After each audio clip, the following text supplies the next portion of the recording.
Students, इथे बघा रे thermodynamics हा लेसन नंबर 4 आहे तुमचा। आता आपल्याकडे इम्पॉर्टंट फॉर्म्युले कोणते कोणते बघा थर्मोडायनामिक्स वरती। थर्मोडायनामिक्स वरती इम्पॉर्टंट फॉर्म्युले कोणते कोणते आहेत ते पहा।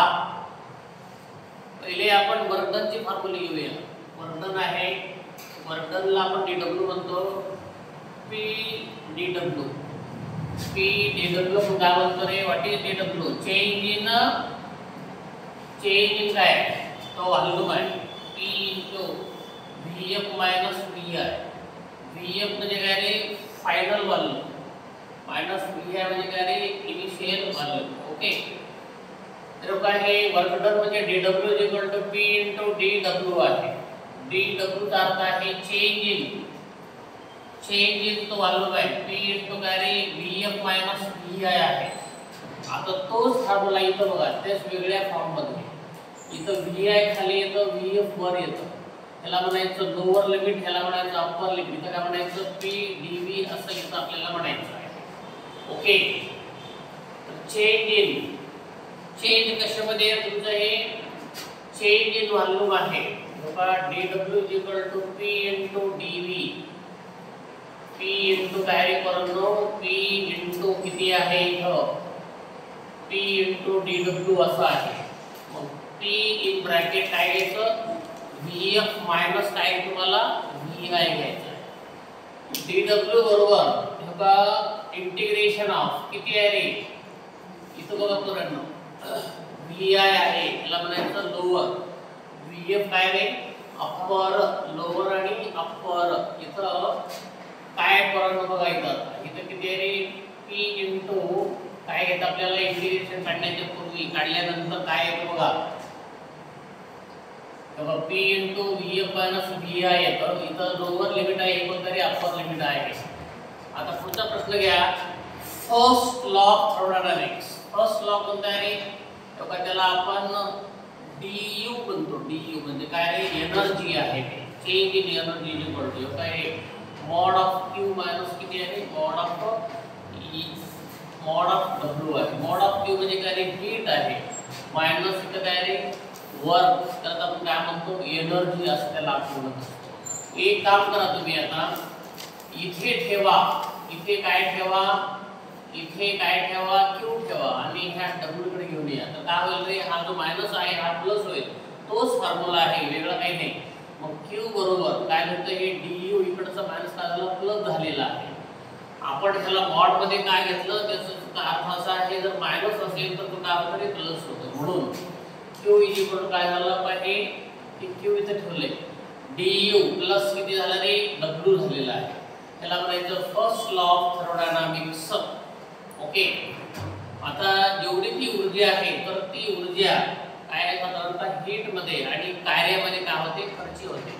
काही ऊर्जा उष्णतेमध्ये आणि काही ऊर्जा कार्यामध्ये काय होत असते, खर्च होते। एकूण टोटल जी ऊर्जा आहे, त्या ऊर्जेची खर्ची होण्याची जी पद्धत आहे, पहिली काय रे हीट आहे, नंतर काय रे वर्क आहे, ह्या दोघांमुळे काय होत असतं, ते खर्च होत जात असते। Total heat is equal to काय आहे, इथं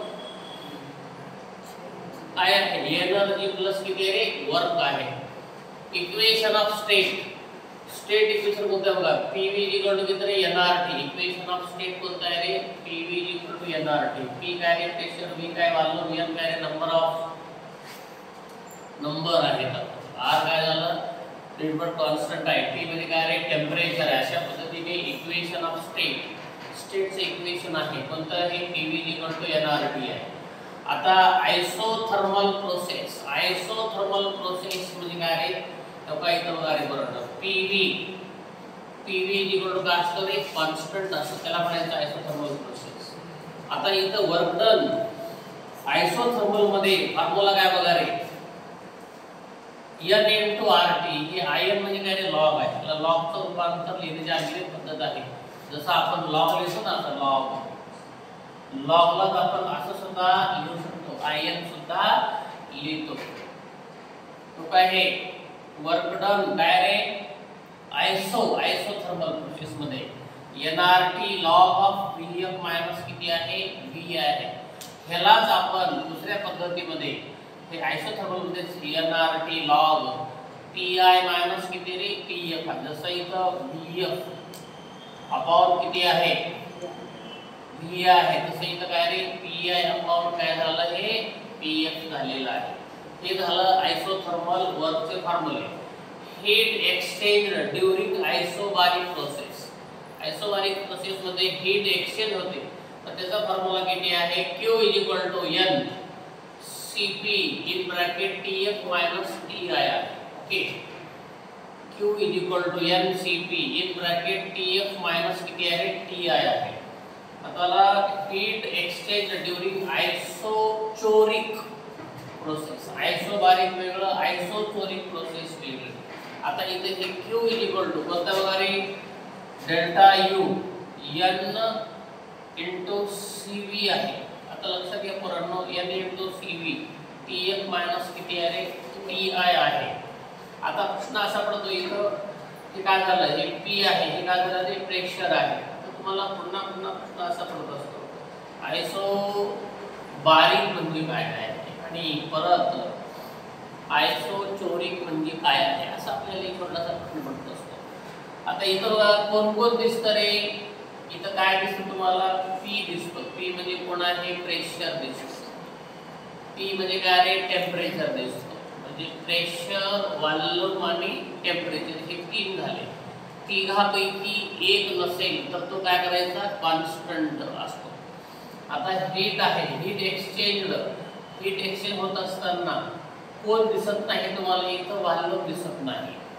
म्हणून काय सांगायचं heat exchange when the volume is constant again then that is called as आयसोबारिक. त्याला काय म्हणतो आपण, जेव्हा व्हॉल्यूम कॉन्स्टंट असेल आणि हीट एक्सचेंज व्हायला लागली तर त्याला काय म्हणायचं मग आयसोबारिक म्हणायचं. जो अपसेंट आहे तो कॉन्स्टंट पकडायचा. बरोबर. आता इथं कोण नाही रे, इथं P नाही, म्हणजे प्रेशर कॉन्स्टंट असेल. if the pressure is constant and the heat is exchanged, that is called as the आयसोचोरिक.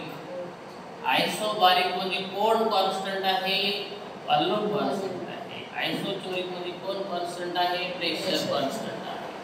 सर्वांना समजलं पाहिजे.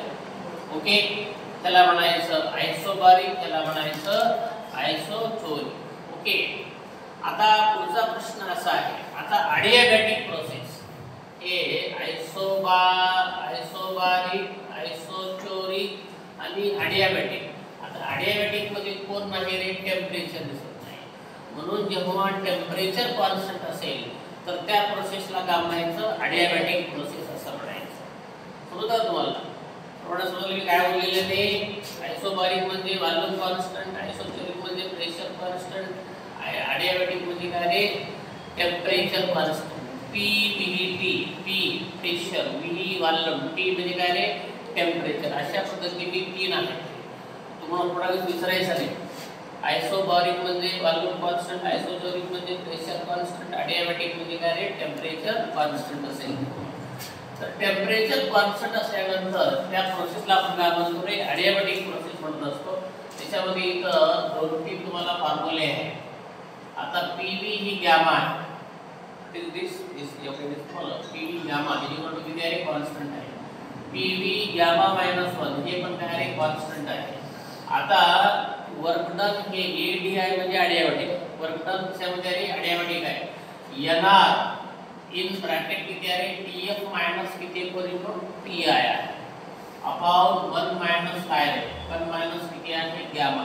ह्यालाच आपण काय म्हणतो, ह्यालाच आपण काय म्हणतो रे तो काही बघा PF minus PI VI upon किती रे 1 मायनस गॅमा. हे काय रे अडियाबॅटिक आहे फॉर्म्युला कोणाचा वर्क डनचा. त्याच्यानंतर एक फॉर्म्युला आहे हीट इंजिनचे फॉर्म्युले कोणते होते. हीट इंजिन वर्क डन बरोबर फॉर्म्युला आहे QH मायनस QC आहे. Okay, efficiency of heat engine कोणता फॉर्म्युला आहे त्याला आपण किट्टा म्हणतो. किट्टा is equal to work done upon किती आहे QH आहे 1 प्लस QC बाय किती आहे QH आहे. आणि ह्याच आपण काय म्हणतो रे प्लस नसेल मायनस असेल काय म्हणायचं 1 minus mod of QC by किती आहे QH आहे. दुसरा फॉर्म्युला आहे फॉर करंट इंजिन साठी कोणता आहे? eta = 1 - TC/TH आहे. ओके. रेफ्रिजरेटर साठी कोणते फॉर्म्युले आहे का नाही? वर्क डनचा फॉर्म्युला कोणता आहे? QH मायनस किती आहे? QC मिनिमम मोड मध्ये आहे. आता कोएफिशिएंट ऑफ परफॉर्मन्स काय आहे? त्याला आपण K म्हणतो. K = किती रे? QC by mod of QC by mod of W = इथे किती आहे? QC by mod of QH minus किती आहे? mod ऑफ QC आहे. फॉर एअर साठी बघा, फॉर एअर कंडिशनर साठी हे झालं रेफ्रिजरेटर. एअर कंडिशन साठी कोणती अट आहे? K बरोबर H/P लागतो. H बाय काय लागतो रे? P लागतो. H काय येतं? Rate of heat removed. Heat किती रिमूव्ह केलं त्याला काय म्हणलं जातं? H म्हटलं जातं. P काय म्हणलं तरी? Power required for removing heat. Heat remove करण्यासाठी लागणारा पॉवर म्हणजेच काय रे? What is H? Rate of heat removed आहे. त्यानंतर एवढी हीट रिमूव्ह करण्यासाठी किती पॉवर लागतो त्याचं नाव आहे P. K बरोबर H/P हे पाहिजे. तेव्हा काय बनतं रे? एअर कंडिशन बनते. एअर कंडिशन करण्यासाठी काय पाहिजे? H/P पाहिजे. H म्हणजे काय? हीट रिमूव्ह केली पाहिजे आणि P म्हणजे ती हीट रिमूव्ह करण्यासाठी लागणारा पॉवर. त्यानंतर करंट रेफ्रिजरेटर कोणता बघा? तो हे बघा रे.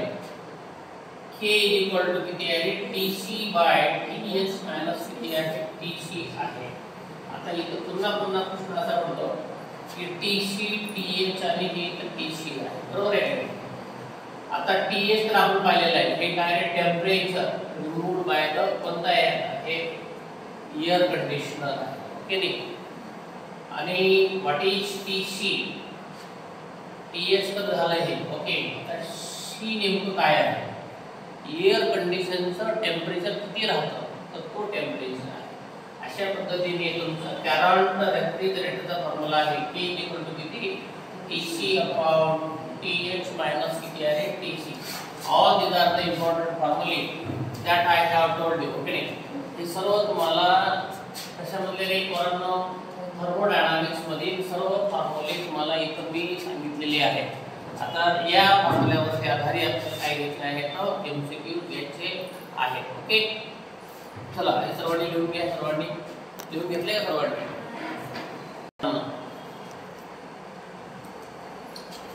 लक्ष द्या. सर्वांनी पुढे इकडं हा जो प्रॉब्लेम आहे ना, हा प्रॉब्लेम केव्हा आला होता?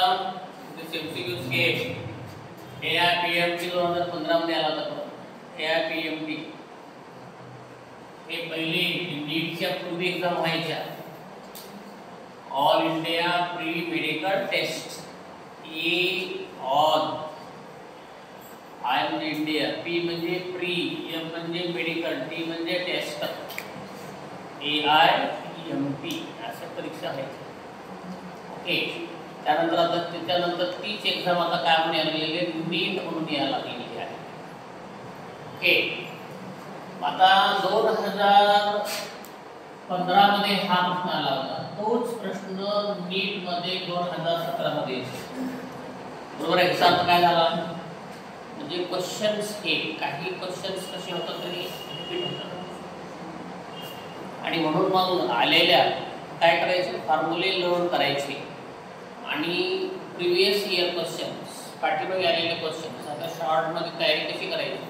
पूर्णपणे फॉर्म्युले लर्न करा पहिल्या प्रथम आणि तुम्हाला जेवढं 10 वर्षाचं 20 वर्षाचं 30 वर्षाचं 40 वर्षाचं 50 वर्षाचं आपल्याकडे जे काही प्रश्नपत्रिकेचा संच आहे ते संच पूर्णपणे सोडवायचा जेणेकरून आपल्याला सर्व टाईपचे कशा पद्धतीचे MCQ येतात ही तयारी होते. ओके. म्हणून आलेली पाठीमागची सर्व MCQ सोडवले गेले आहे. ठीक आहे. पहा आता प्रश्न काय इथं तुम्हाला दिलेला आहे. ए करंट इंजिन है एफिशिएंसी. एफिशिएंसी अर्थ आहे इटा. एफिशिएंसी अर्थ आहे इटा 1 किती आहे? 10. 1/10 चा अर्थ काय होतो पोरांनो रे? 0.1 ठीक आहे. 1 ला 10 होतो किती तर 0.1 होतो. त्यानंतर refrigerator if the work done on the system is work done work done म्हणजे W आहे. वर्क डन किती आहे बघा, हे 10 जूल आहे. The amount of energy absorbed, amount of energy absorbed म्हणजे काय रे, Q आहे. Q किती आहे असा तुम्हाला तुमचा प्रश्न आहे. ओके पोरांनो, तुम्हाला सूत्र दिलेलं आहे. काय सूत्र आहे रे बघा, हे Q बाय W किती आहे 1 मायनस इट्टा अपॉन इट्टा असा फॉर्म्युला आहे. 1 मायनस इट्टा अपॉन इट्टा आपल्याकडे काय आहे तो फॉर्म्युला आहे. चला आपल्याकडे Q तुम्हाला काढायचं आहे पोरांनो. W किती आहे 10 दिलेला आहे. इथे किती आहे 1 मायनस इट्टा म्हणजे किती आहे 0.1 आहे. इथे किती आहे 0.1 आहे. मग मला सांगा पोरांनो, 1 मधून जर 0.1 काढलं तर किती राहतो रे, 0. किती राहतो 9 राहतो. भागिले किती आहे 0. किती आहे 1 आहे. समजलं का तुम्हाला? 1 मधून जर 0.1 गेला तर किती राहतो 0.9 राहतो. आणि हे इथे किती आहे Q/10 आहे. मग आता काय करायचं, Q हे दशांश एक नंतर आहे, दशांश एक नंतर दोन्ही दशांश काढून टाका. दोन्हीही दशांश काय करा रे काढून टाका. म्हणजे 9/1 येतं. मग Q बरोबर काय होतं रे, 9 into इकडचं 10 दिलं तर Q किती झाला 90 जूल. हे काय झालं तुमचं हीट झाली. जेवढी हीट काय झाली पोरांनो, काय झाली अमाउंट ऑफ हीट अब्सॉर्ब्ड किती आहे 90 जूल आहे. म्हणजे ऑप्शन तुमचं कोणतं बरोबर आहे, ऑप्शन बी हे बरोबर आहे. लिहा.